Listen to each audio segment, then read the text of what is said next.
آپ نے فرمایا جو کثرت سے استغفار کرے گا اللہ ہر تنگی سے اسے نکالے گا، پریشانیوں سے بچائے گا، اللہ وہاں سے رزق دے گا جہاں سے وہم و گمان بھی نہیں ہے، اللہ وہاں سے کام بنائے گا جہاں سے وہم و گمان نہیں۔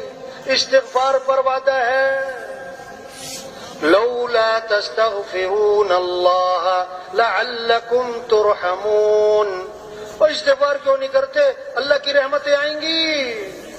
وما كان الله ليعذبهم وأنت فيهم وما كان الله معذبهم وهم يستغفرون۔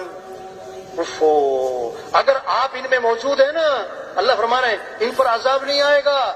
اگر آپ چلے گئے تو جب تک یہ استغفار کرتے رہیں گے ان پر عذاب نہیں آئے گا۔ استغفار سے مسئلوں کا حل ہے، پریشانیوں سے بچنا، کاموں کا بننا، استغفار کی کثرت۔ استغفار سے کیا ہے؟ ہمارے مسئلے حل ہوں گے، استغفار سے ہمارے کام بنیں گے۔ امام احمد بن حنبل رحمۃ اللہ علیہ کے بارے میں آتا ہے کہ اس سفر میں تھے، سفر میں نا رات ہو گئی، مسجد میں نماز پڑھی عشاء کی، ارادہ کیا رات یہاں گزار لوں۔ انہوں نے کہا بھی مسجد بند کرنی ہے، مسجد سے باہر نکل جاؤ سارے۔ انہوں نے کہا بھی میں مسافر آدمی ہوں، رات ٹھہرنا ہے، کہ نہیں اجازت نہیں ہے، اپنا تعارف نہیں کروائے۔ ایک آدمی وہ سن رہا تھا، اس نے کہا بھی یہ کوئی بڑے بزرگ آدمی لگتے ہیں، آپ میرے ساتھ چلو، آپ میرے گھر میں رہ جاؤ۔ ساتھ لے گیا۔ اب وہ آٹا روٹیاں پکاتا تھا، وہ تندور کا کام، آٹا گوندھ رہا ہے، استغفر اللہ استغفر اللہ، روٹی پکا رہا ہے، استغفر اللہ، لیٹ رہا ہے، استغفر اللہ، اٹھ رہا ہے، استغفر اللہ استغفر اللہ۔ بڑی استغفار۔ ہم سب بڑے حیران کہ یہ اتنا استغفار کرتے ہیں۔ اس کو پوچھا بھائی تم بڑا استغفار کرتے ہو، کیا فائدہ ہے اس کا؟ انہوں نے کہا جی میرے بڑے مسائل تھے، جب سے میں نے استغفار کی کثرت کی ہے اللہ نے میرے مسئلے حل کر دیے، اور میں جو اللہ سے مانگتا ہوں اللہ میری دعا قبول کر لیتا ہے۔ بس ایک دعا رہ گئی ہے، ایک دعا ابھی تک قبول نہیں ہوئی، باقی میری ساری دعائیں قبول ہو گئی، جو مانگ تو مل جاتا ہے۔ ایک دعا نہیں ہوئی، وہ کون سی دعا ہے جو قبول نہیں ہوئی؟ کہ میں نے ایک نام سنا ہے، امام احمد بن حنبل، کوئی بڑے بزرگ آدمی ہیں، میں نے اللہ سے دعا مانگی ہے کہ اللہ میری کبھی ان سے ملاقات تو کروا دے، بس یہ دعا رہ گئی ہے، باقی ساری قبول ہو گئی۔ انہوں نے کہا اللہ کے بندے تیری وہ دعا بھی قبول ہو گئی، میں جو تیرے سامنے بیٹھا ہوں احمد بن حنبل ہی بیٹھا ہوں، اور مجھے لگتا ہے تیرا استغفار ہی مجھے کھینچ کے لایا ادھر۔ عقل سے نہیں مسئلے حل ہوتے، ذہانت چالاکی ہوشیاریوں سے نہیں ہوتے، اللہ کو ساتھ لینا ہے۔ جیسے کسی کا مسئلہ پھنسا ہوتا ہے نا کہ جی فلاں وزیر صاحب کو بیچ میں ڈالو، کہ فلاں آئی جی صاحب کو بیچ میں ڈالو، کہ فلاں صدر صاحب کو بیچ میں ڈالو۔ تبلیغ میں پتہ کیا کہہ رہے ہیں؟ اے دنیا کے انسانوں، اپنے مسائل کے حل کے لیے اللہ کو بیچ میں ڈالو، اللہ کو ساتھ لیں۔ کیسے؟ کہ حضرت محمد صلی اللہ علیہ وسلم والے اعمال پر آئیں۔ یہ قرآن مسئلوں کا حل ہے، قرآن مسئلوں کا حل ہے۔ پڑھنا مبارک، یاد کرنا مبارک، لیکن قرآن مسئلوں کا حل ہے، کاموں کا بننا اسی میں تو چھپا ہوا ہے۔ بوڑھی اماں دیہات کی رہنے والی، بیٹا پڑھ لکھ گیا، باہر ملک چلا گیا، اب وہاں سے وہ چیک بھیجے اماں کے لیے۔ ایک چیک آیا، دوسرا آیا، اب وہ چیک لے، اسے پڑھنا وڑھنا تو آتا کوئی نہیں، اس کو چومے اور اس کو چاٹے سنبھال کے رکھ دے۔ اگلا چیک آیا، چومے چاٹے سنبھال کے رکھ دے۔ اب جناب کئی سارے چیک گھر میں کھانے کو نہیں ہے، فاقے پڑے ہوئے ہیں، دوائی کے پیسے نہیں ہیں، ایک مسائل بنے ہوئے ہیں، اور چیک پہ چیک جمع ہو رہے ہیں۔ اب اس چیک سے فائدہ کیوں نہیں اٹھا رہی؟ اسے پتہ ہی نہیں اس میں ہے کیا۔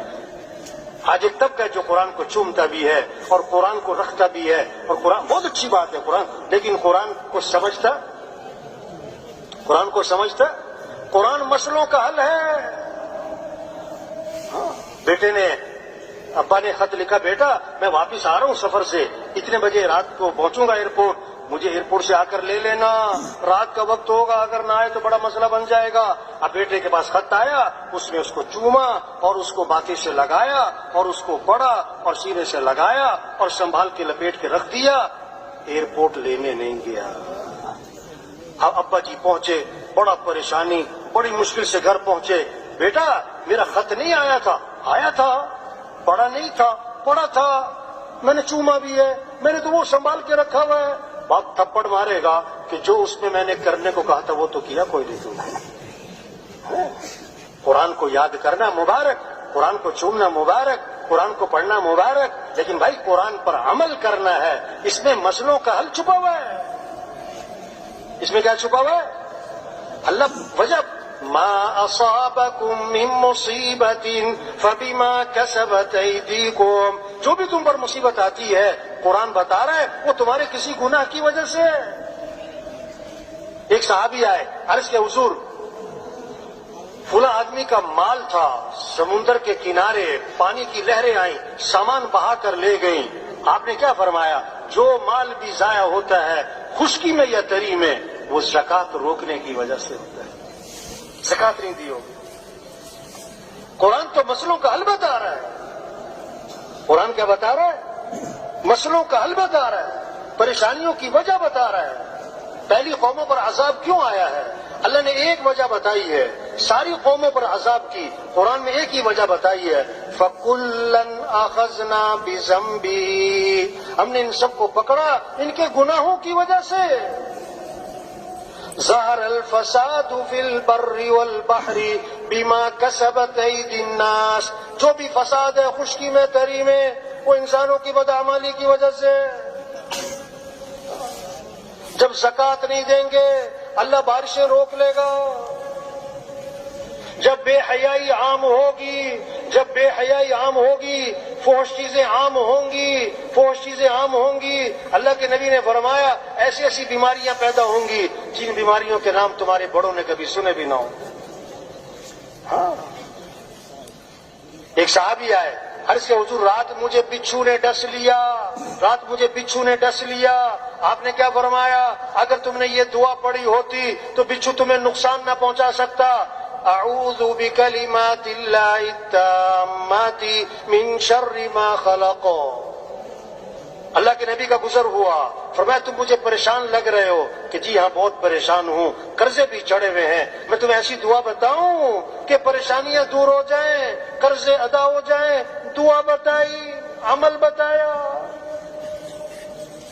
کہ یہ پڑھا کرو، اللہم انی اعوذ بک من الہم والحزن واعوذ بک من العجز والکسل واعوذ بک من الجبن والبخل واعوذ بک من غلبۃ الدین وقہر الرجال. وہ صحابی فرماتے میں یہ دعا پڑھتا رہا میری پریشانیاں بھی دور ہو گئیں، میرے قرضے بھی ادا ہو گئے. تبلیغ میں یہ محنت ہے بھائی. یہ اجتماع اس لیے، یہ کوئی میلہ نہیں ہے، یہ کوئی صرف برکت کی چیز نہیں ہے. برکت بھی ہے اس میں کوئی شک نہیں، ثواب بھی ہے اس میں کوئی شک نہیں. اصل چیز کیا ہے؟ بات کو سمجھنا ہے، بات کو سمجھانا ہے، اپنی زندگی کا رخ صحیح کرنا ہے، اپنی حیثیت کو پہچاننا ہے، اپنی ذمہ داری کو پہچاننا ہے. ہم مسلمان ہیں، ہم اللہ کو ماننے والے ہیں، ہمیں اللہ کی ماننی ہے. ہم حضرت محمد صلی اللہ علیہ وسلم کے امتی ہیں، آپ کے بعد کوئی نبی نہیں ہے. ہمیں کیا کرنا ہے؟ ہمیں دین کی محنت کرنی ہے. دکان بعد میں، دین کا کام پہلے ہے. دفتر بعد میں، دین کا کام پہلے ہے. ہمیں پہلے یہ محنت کرنی ہے اسلام چمک جائے، اسلام چمک جائے، اللہ کا کلمہ بلند ہو جائے.